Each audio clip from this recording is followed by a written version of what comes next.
Este es el equipo, los métodos de análisis, conteo aeróbico en placa, cómo se hacen los conteos, el conteo de colonias, las reglas de cuantificación que hay para que nosotros podamos hacer conteo, no importa si estamos utilizando la microbiología tradicional o la microbiología ya más, las pruebas rápidas, cómo interpretamos los resultados, el conteo de mohos y levaduras, qué medios utilizamos, los métodos de determinación de coliformes, en este caso principalmente Escherichia coli, que es uno de los patógenos más severos, y vimos algunas de las pruebas rápidas. En este caso está el API, el BioPadlet, el Simple Control, las placas de Petrifilm, que son las que más se conocen, y las diferentes formas de estriado. Y eso fue lo que vimos la semana pasada. De eso que vimos la semana pasada, ¿hay alguna pregunta, jóvenes?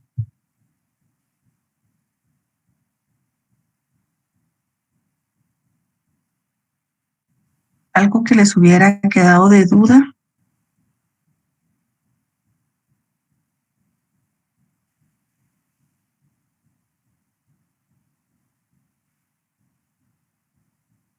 ¿Alguna pregunta, jóvenes, o todo les quedó clarísimo?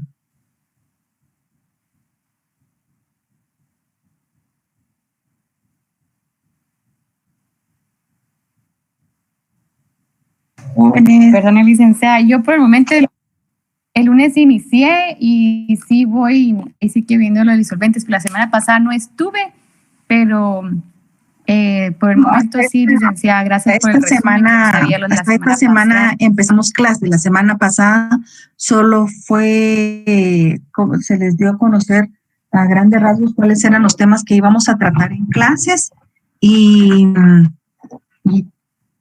qué días íbamos a tener clases, y ya formalmente empezamos esta semana. O sea que no se ha perdido ninguna clase. Muchas gracias. Bueno, para servirle. ¿Alguien más? No. Sí, no le escucho. ¿Alguien más tiene dudas? ¿O algún comentario, jóvenes? Antes de empezar yo la clase, que así como hoy les voy a hacer siempre un repaso de la clase anterior, pero sí me gustaría que ustedes leyeran un poco para poder no quedarse desactualizados, sino estar siempre actualizados, porque si no el problema es que después se les va a juntar todo el material. Entonces el día de hoy vamos a ver lo que es la microbiología, la multiplicación de los microorganismos en los alimentos. ¿Oyeron? Eso es lo que vamos a hablar el día de hoy. Y para ello, pues, algunos de los aspectos que vamos a contemplar ahorita, ustedes ya lo han visto en la micro 1, ¿sí? Y lo que consiste son cuáles son las condiciones que nosotros necesitamos para que se multipliquen los microorganismos en los alimentos. Y para eso, obviamente, tenemos que tomar en cuenta varias condiciones, ¿verdad? Para los microorganismos, los alimentos son como los agares. Van a contener, o sea, van a ser altamente nutritivos y van a tener todas las condiciones que ellos necesitan para poderse desarrollar en ellos. Aparte de las condiciones nutrimentales que nos pueden dar los alimentos, se debe tomar en cuenta que hay otros aspectos físico-químicos que debemos de tomar en cuenta, y el potencial genético que tienen las bacterias para poderse reproducir. En función de eso, es necesario que nosotros conozcamos los mecanismos de acción de los distintos parámetros y sus interacciones. Primero tenemos que conocer todas estas condiciones, porque de esta manera nosotros podemos saber de qué manera podemos inhibir los microorganismos, cómo prever las consecuencias del desarrollo de los microorganismos e interpretar las observaciones hechas sobre un producto alterado. Las condiciones físico-químicas en un producto alimenticio influyen sobre la velocidad de reacción enzimática, ya sea positiva o negativamente, en el metabolismo y la multiplicación de las células microbianas, causando la modificación de la duración de la fase de latencia durante el crecimiento de las células, la pendiente de la fase exponencial y la duración del nivel de la fase estacionaria antes de la lisis celular. Esta es una curva de crecimiento de las bacterias. Obviamente, el tamaño de la curva, o sea, el tamaño de la fase de latente, la fase inicial, la fase logarítmica, la fase latente y la fase de lisis, obviamente no va a ser de la misma intensidad en todas las bacterias, porque va a depender de las condiciones que tienen estas, tanto en función de los alimentos, del sustrato, que podrían ser los alimentos, o bien los medios de cultivo, del pH, de la temperatura, condiciones de oxígeno, el potencial redox, aún mismo la actividad del agua nos puede afectar todas estas condiciones. Entonces tenemos inicialmente la fase latencia, la fase exponencial, la estacionaria y la de lisis o de muerte. Entonces, como les digo, esta intensidad de la curva básicamente va a depender de varios factores que vamos a ir desarrollando a lo largo de la clase, ¿sí? Si tienen cualquier duda, por favor pregunten, jóvenes. No quiero que se van a quedar con dudas, pero sí, por favor, necesito que pregunten. El desarrollo microbiano se ve afectado por la composición del medio, como les decía, por la naturaleza de la fuente de energía y de carbono, de la presencia de agua, de minerales y de los factores de crecimiento, como son los antioxidantes, los ácidos orgánicos o sustancias con actividad especial. La composición del medio en relación directa de ciertos parámetros como el pH, actividad del agua, potencial de oxidorreducción, y el crecimiento microbiano se ve afectado por el oxígeno del aire contenido en un determinado gas, la temperatura, radiaciones electromagnéticas y la humedad relativa o presencia de ciertos inhibidores de origen exógeno. La estructura del producto alimentario obviamente va a depender de qué alimento estemos nosotros hablando. Son de origen animal, de origen vegetal, se encuentran a menudo protegidos del medio exterior por tegumentos, piel o concha, que van a constituir una barrera antimicrobiana.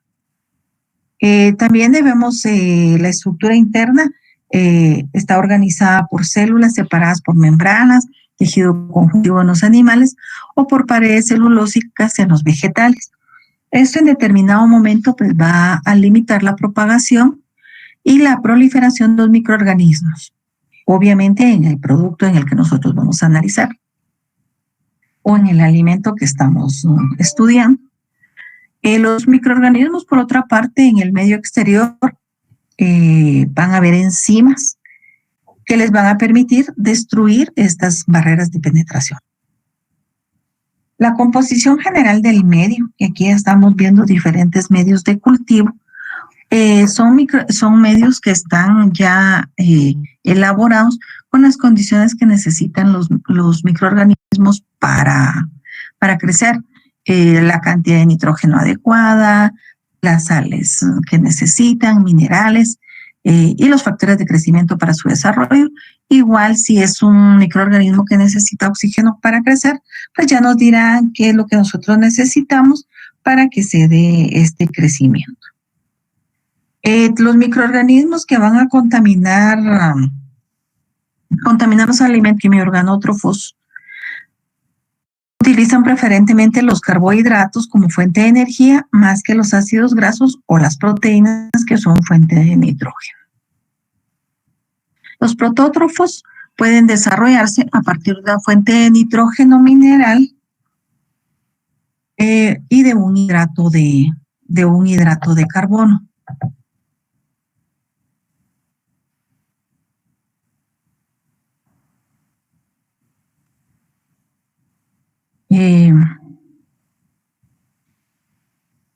Este es el caso en el caso de las cepas de Escherichia coli, Bacillus subtilis y de algunas subespecies de pseudomonas. Los axótrofos como lactobacilos o estreptococos necesitan de uno o varios aminoácidos, de algunas vitaminas y bases nitrogenadas para poderse desarrollar.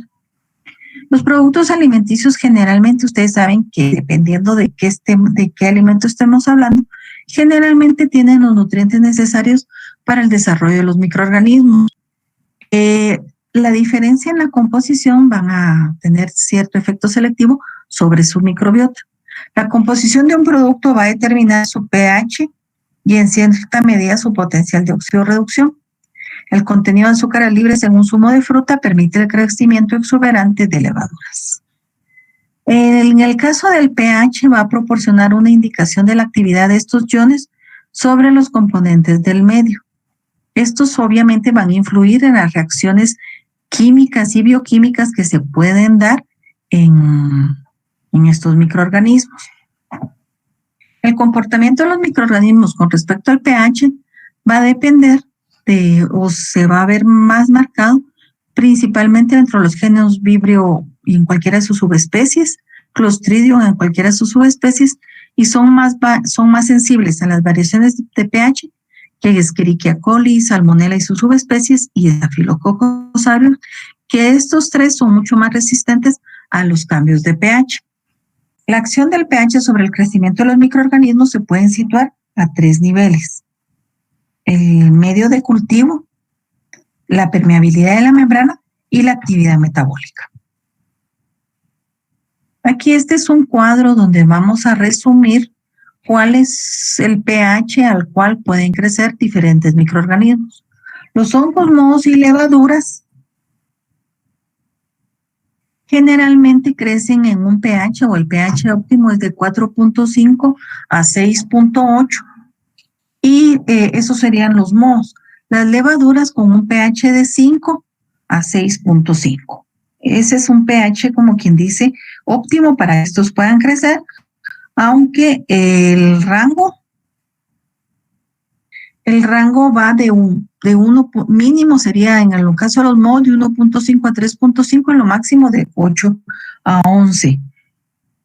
En el caso de las levaduras es igual, de 1.5 a 3.5 y de 8 a 8.5. En el caso de las bacterias, depende qué tipo de bacterias, ¿sí? Si son acéticas o lácticas. Entonces, más o menos el pH va de 6.5 si son bacterias en general a 7.5, las acéticas de 5.4 a 6.3 y en el caso de las lácticas van de 5.5 a 6.5. A esa hora más o menos ese es el pH que estos van a crecer. En el caso del Lactobacillus plantarum, el pH óptimo es de 5.5 a 6.5 y en el caso del Leuconostoc cremoris va de 5.5 a 6, Streptococcus lactis 6.4, Lactobacillus acidophilus de 5.5 a 6, y las pseudomonas en cualquiera de sus subespecies de 6.6 a 7 y la aeruginosa va casi por ese mismo pH.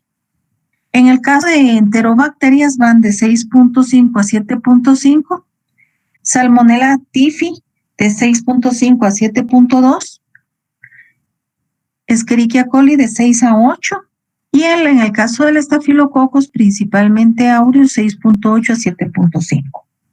Clostridium en cualquiera de sus subespecies, más o menos su rango tiene un mínimo de 4.6 a 5 a 9, igual que el Clostridium botulinum va de 4.8 a 8.2, el Perfringens, el pH óptimo de 6 a 7, Esporógenes de 6 a 7.6.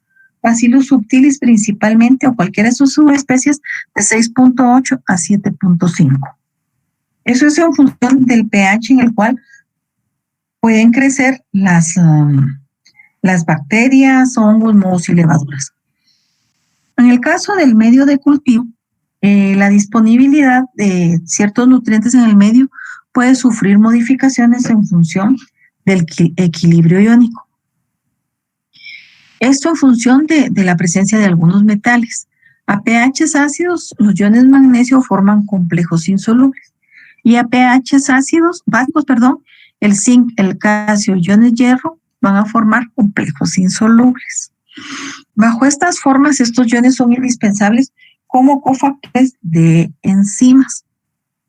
Esta propiedad se aplica para provocar carencias en magnesio de Aspergillus niger al principio de la fermentación y se rebaja un pH de 3 con el fin de inducir la producción de ácido cítrico y en consecuencia cambiar o perturbar el metabolismo.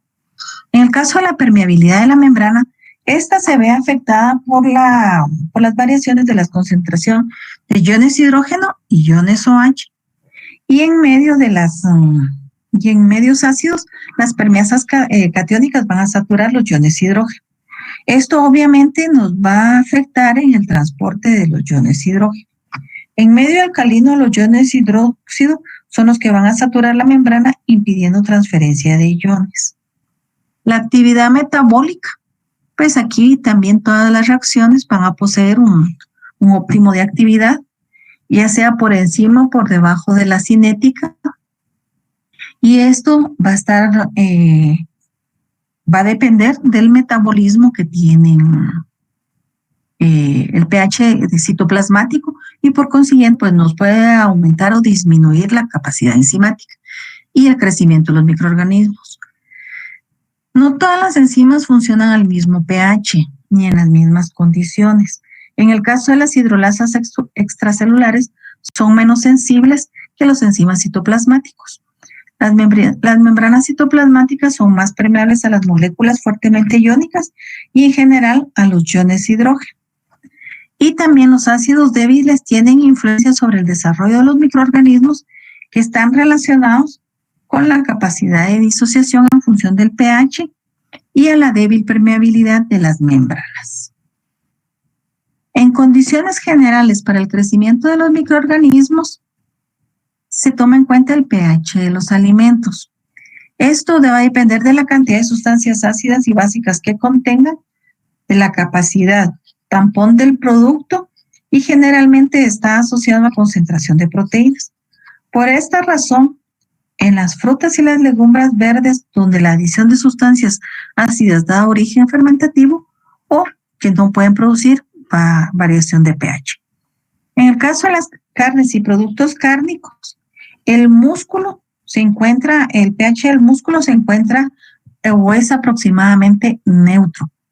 El hecho de que ya no exista circulación sanguínea y el consumo de oxígeno residual trae consigo una fermentación láctica del glucógeno por las enzimas endógenas.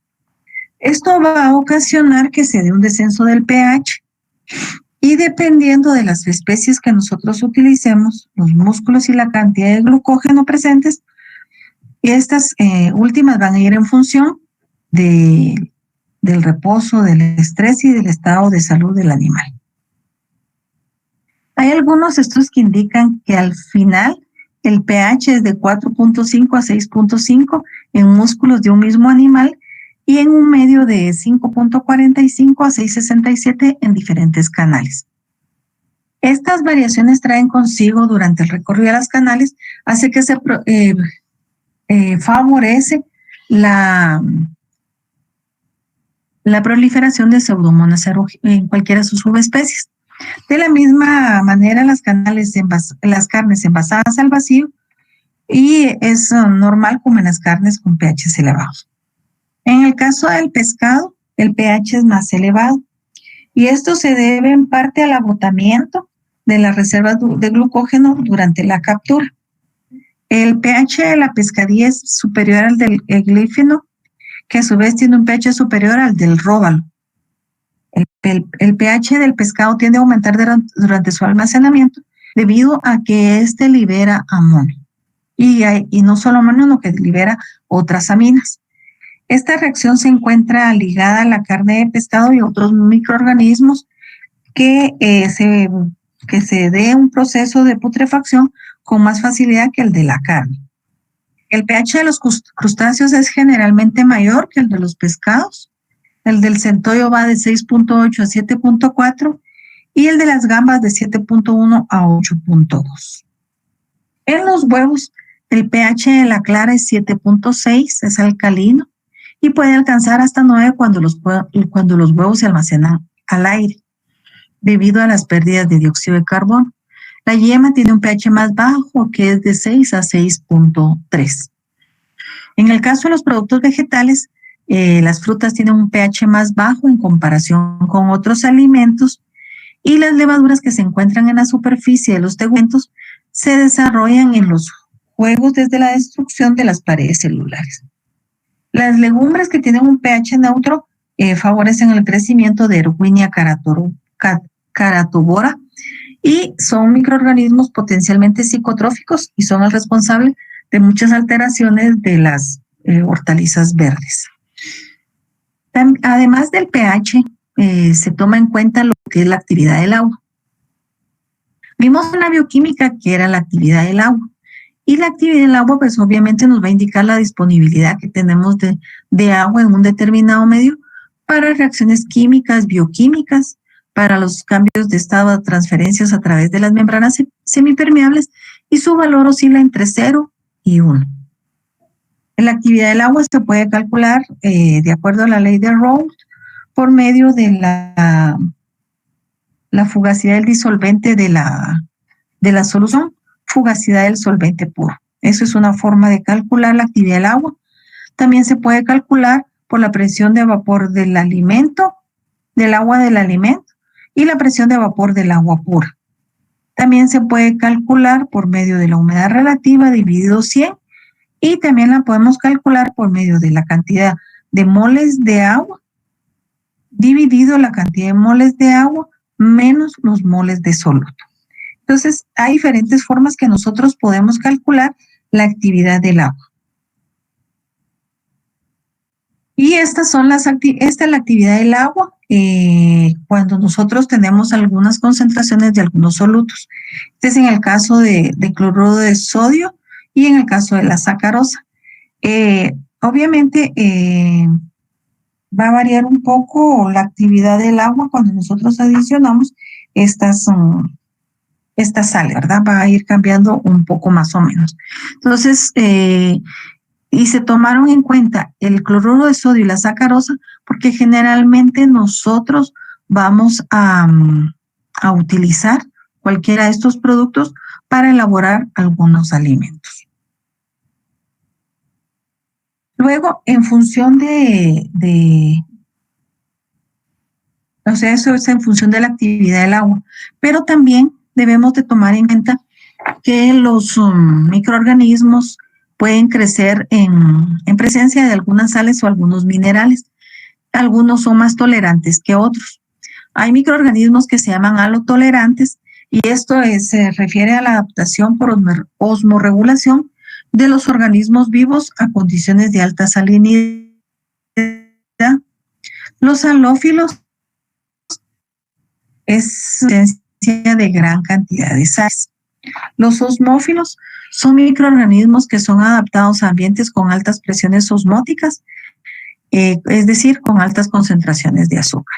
Los xerófilos se aplica en botánica la vegetación, asociaciones vegetales que están adaptadas para vivir en un medio seco. La actividad del agua mínima para el crecimiento de algunos microorganismos tenemos acá en el caso de las bacterias. La actividad del agua Cyanobacter es 0.99, Clostridium botulinum 0.97, Clostridium perfringens 0.97, Pseudomonas fluorescens 0.957, Escherichia coli 0.95, igual que Salmonella y Clostridium botulinum en cualquiera de con sus toxinas A y B. Bacillus subtilis, Bacillus es a 0.9, Staphylococcus aureus 0.86 y las bacterias halófilas 0.75.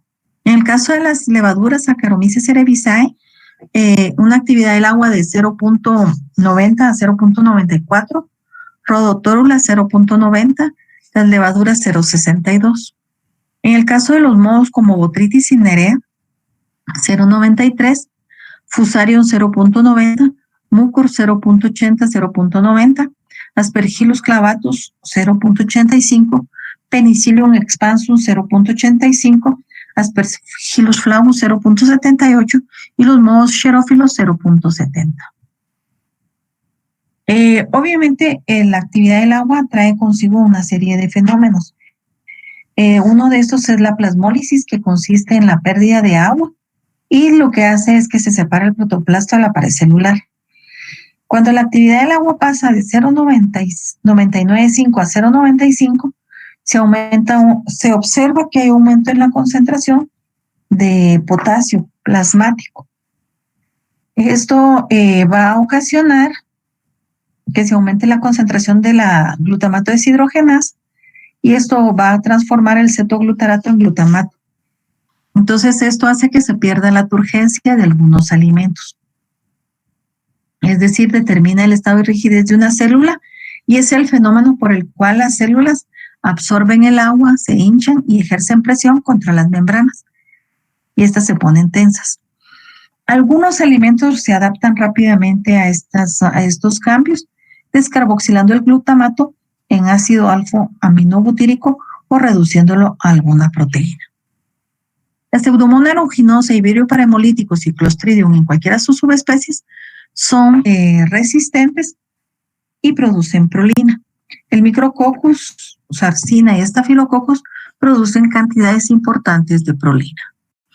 Las bacterias halófilas obligadas, como el cloruro de sodio, se ha observado que hay algunas deshidrogenasas sintetizadas por estas bacterias in vitro y que pueden mantener su actividad a un nivel del 55% como máximo.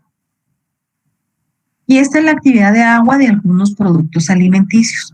En el caso de la carne de ganado vacuno, es de 0.99 a 0.98. En el caso de los pescados, 0.994 o 0.99. Lo que es productos de charcutería de 0.995. Leche más o menos es de 0.99, las alcachofas 0.98 a 0.97,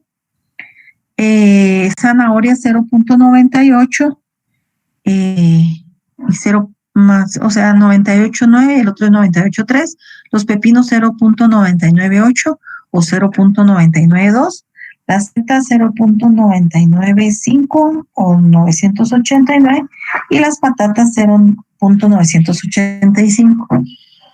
Los tomates 0.991, manzana 0.98, cereza 0.977, uvas 98.6 o 0.163, limones 984, naranjas 988, melocotones 985, las confituras de 0.800 a 0.750 y los cereales 0.700. Entonces, en función de esta actividad del agua, vamos a observar que en algunos alimentos son mucho más propensos a que crezcan ciertos microorganismos que en otros, y que por la misma actividad del agua que tienen estos alimentos, es más factible que crezcan algunos microorganismos y otros no puedan crecer. En el caso de los pasteles, vienesas y pan de rodaja, son sensibles al desarrollo de mohos. Otro factor que nosotros, bueno, antes de que sigamos, ¿hay alguna duda con lo del pH y la actividad del agua?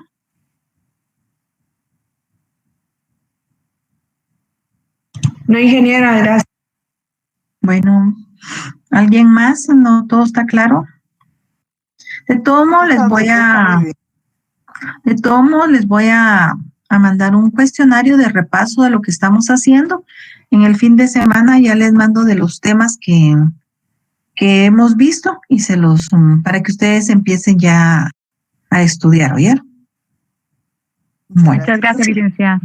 Otro de los factores que es importante que debemos de tomar en cuenta o que va a afectar de alguna u otra manera es el potencial de óxido-reducción. Es un medio oxidante que captura electrones y es reductor cuando lo cede. Y es un medio también que contenga sustancias fuertemente hidrogenadas, radicales sulfidrilo, azúcares reductores u otros compuestos como el ácido ascórbico o tocoferoles. Estos serán reductores. La presencia de oxígeno atmosférico viene bien sobre la superficie de la carne o en el interior de la masa, o bien en los parénquimas lacunosos o estomas en los vegetales, hace que el potencial de reducción sea positivo. Los microorganismos se clasifican en función de las exigencias en oxígeno o la toxicidad del mismo. En función de este potencial de oxidorreducción, los microorganismos se dividen en los siguientes. Aerobios estrictos, porque se dice que ellos pueden crecer. Es el microorganismo al que le es imprescindible el oxígeno, es decir, necesita oxígeno para poder vivir, ya que su fuente de energía la obtiene la respiración aeróbica y requiere oxígeno molecular como oxidante terminal. No tiene posibilidad de utilizar vía fermentativa y disponen de catalasa para eliminar el peróxido de hidrógeno. Ejemplo de estos microorganismos aerobios estrictos: pseudomonas, micrococos y bacilos. Los aerobios facultativos son bacterias facultativas, aquellas que pueden desarrollarse tanto en presencia de oxígeno como en ausencia de oxígeno, por lo que se les llaman facultativos. Poseen cadena respiratoria y las enzimas necesarias para la fermentación y son catalasa positivo. ¿Quiénes son las bacterias que pueden entrar en este grupo? Enterobacterias y estafilococos. Los anaerobios estrictos son microorganismos que no pueden vivir o desarrollarse en la presencia de oxígeno. Poseen metabolismo fermentativo, son catalasa negativo y son inactivados de forma variable por la presencia de oxígeno en función de la presión parcial del mismo. Ejemplo de microorganismos que no pueden vivir en presencia de oxígeno: Clostridium en cualquiera de sus subespecies, Bacteroides, Peptococcus y Propionobacterium.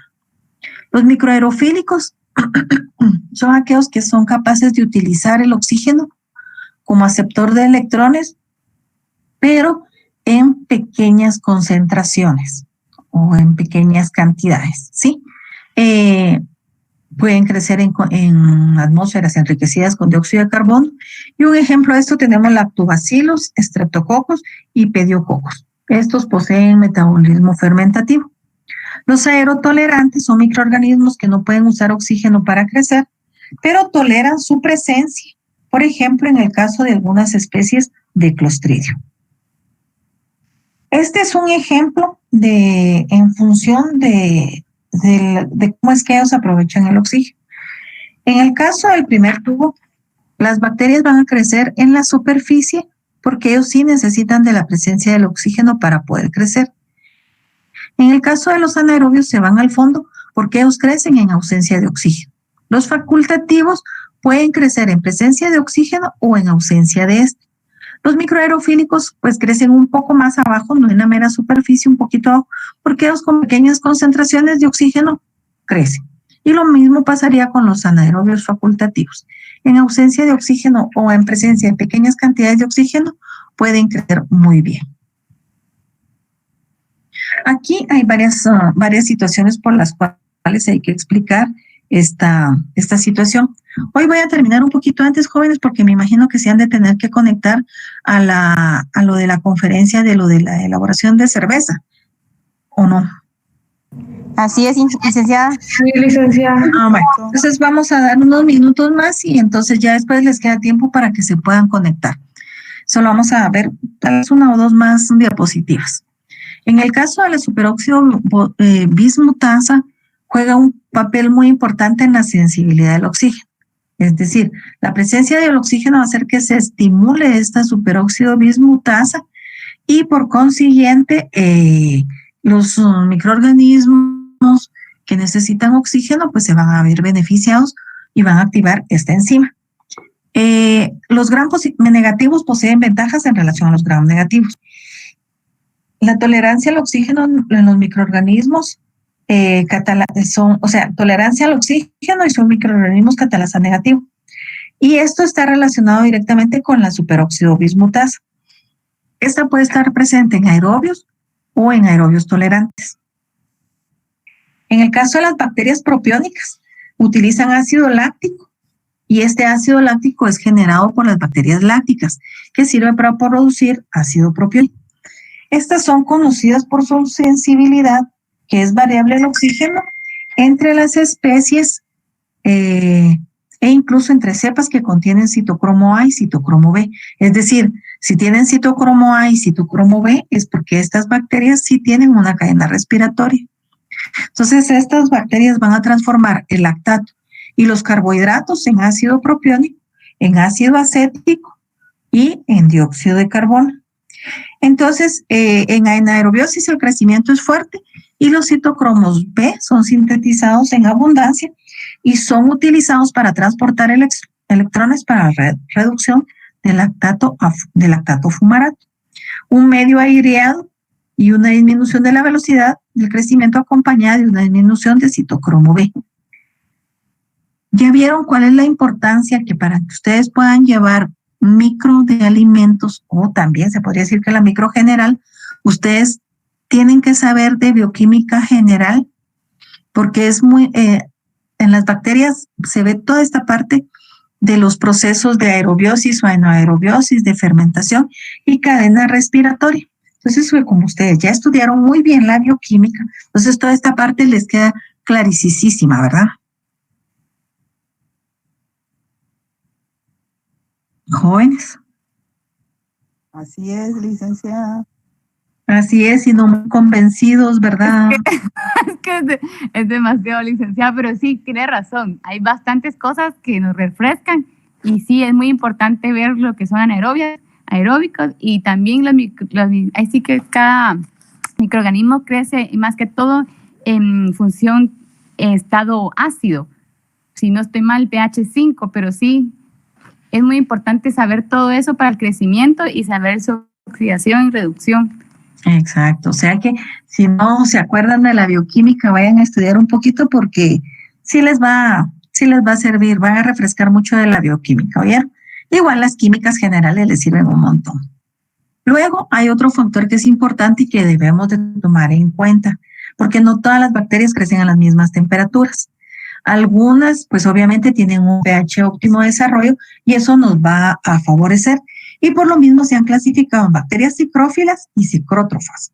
Las psicrófilas soportan temperaturas entre 0 y 20 grados centígrados. Ejemplo, cualquier subespecie de Pseudomonas y Listeria. Y los psicrótrofos son capaces de adaptarse y desarrollarse a temperaturas próximas a 0 grados centígrados. Pero tienen un crecimiento óptimo entre 25 y 35 grados centígrados. Son los microorganismos dominantes en todos los alimentos que son refrigerados, carnes, leches, legumbres, y en un determinado momento se pueden ver afectados por mohos y levaduras.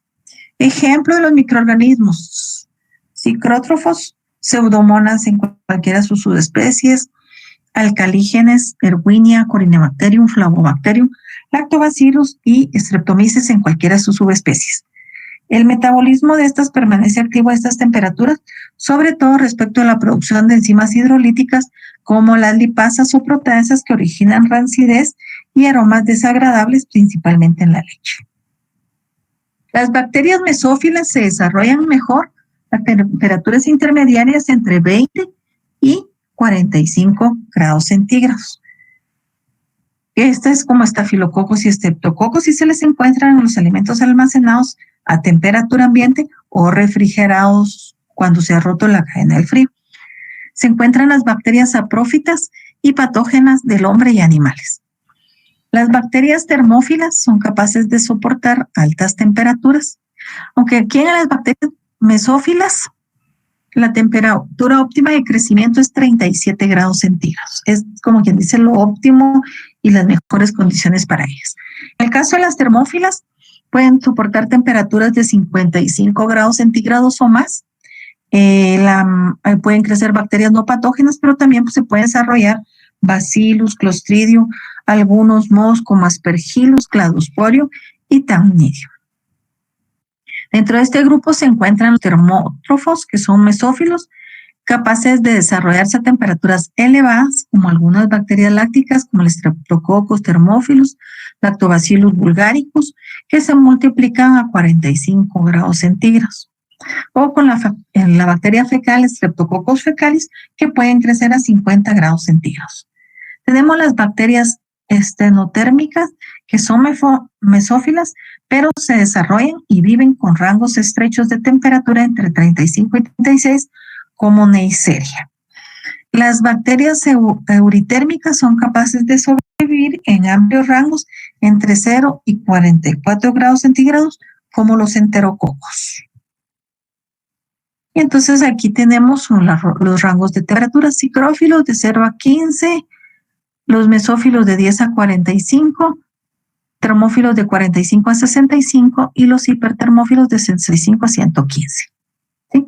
Los psicotolerantes son de 0 a 40 grados centígrados. La duración de los alimentos pues va a depender también de qué tipo de alimentos tenemos. Los congelados entre 1 grado y 24 grados bajo cero, pues su duración puede ser muy prolongada. Los alimentos muy frescos para consumir en 24 horas, como carnes y pescados, de 0 y 2 grados centígrados. Alimentos para consumir frescos, para consumir de 3 a 4 días, como lácteos, embutidos, conservas abiertas, de 2 a 3 grados. Y los productos frescos poco perecederos, como frutas y verduras, de 3 a 4 grados. Y aquí tenemos nosotros cuánto tiempo pueden tardar los alimentos. La leche de 1 a 2 o a lo máximo 3 días, los quesos 7 días, los huevos pueden tardar, dependiendo de las condiciones de almacenamiento, hasta 3 semanas. La mayonesa puede tardar 2 meses, la mantequilla 3 meses, los pescados pues, hasta 6 meses, las carnes, pues dependiendo, pueden tardar en las condiciones en que las almacenemos. Si son condiciones adecuadas, no adecuadas, o sea, temperaturas así que se van a consumir rápido, 3 días, pero si no, se congelan y les pueden tardar hasta 4 meses. Igual pasa con los mariscos y con las sopas. Pero sí, con las nuevas tecnologías que hay de no frost y ventilación distribuidas, pueden alargar considerablemente la vida de los alimentos. Y aquí hay otra clasificación, o sea, no es otra clasificación, la misma clasificación, pero está expresada en otra imagen. Los psicrófilos tenemos con la Bromonas baculata, los mesófilos Escherichia coli, termófilos tenemos la Geobacillus stereotermophilus, hipertermófilo Thermococcus celer e hipertermófilo Piolobus fumari. La resistencia que tienen los microorganismos a la temperatura pues va a depender, ¿verdad? Las bacterias gram positivo son más resistentes que las gram negativo. Y esto se da porque la malonato deshidrogenasa de los bacilos termófilos es estable a 65 grados centígrados por 120 minutos. Mientras que los bacilos sutiles se inactivan rápidamente a esa temperatura. Las proteínas de membrana, como los ribosomas y los flagelos, son termófilos obligatorios. Ciertas proteínas de los psicrófilos son termolábiles, o sea, son más termolábiles que las de otros grupos y se inactivan de 30 a 35 grados centígrados. La resistencia está relacionada con la presencia de ácidos grasos, pero también las hace termolábiles. El porcentaje de ácidos grasos saturados aumenta en los mesófilos y en los termófilos y en los psicrófilos hay gran cantidad de ácidos grasos insaturados. Entonces, vamos a dejarlo hasta aquí en la temperatura y mañana creo que tenemos clases. Vamos a continuar con... Vamos a ver, mañana sí tenemos clases. Entonces, mañana continuamos con esta clase. ¿Alguna duda hasta aquí, jóvenes? No, licenciada, buenas tardes. Solo preguntando, licenciada, si vamos a tener laboratorio después o tienen algo ellos, videoconferencia, disculpe. Es que hay una actividad que tienen con la ingeniera Silvia de un curso de lo de cerveza. Entonces ella me pidió mis periodos para que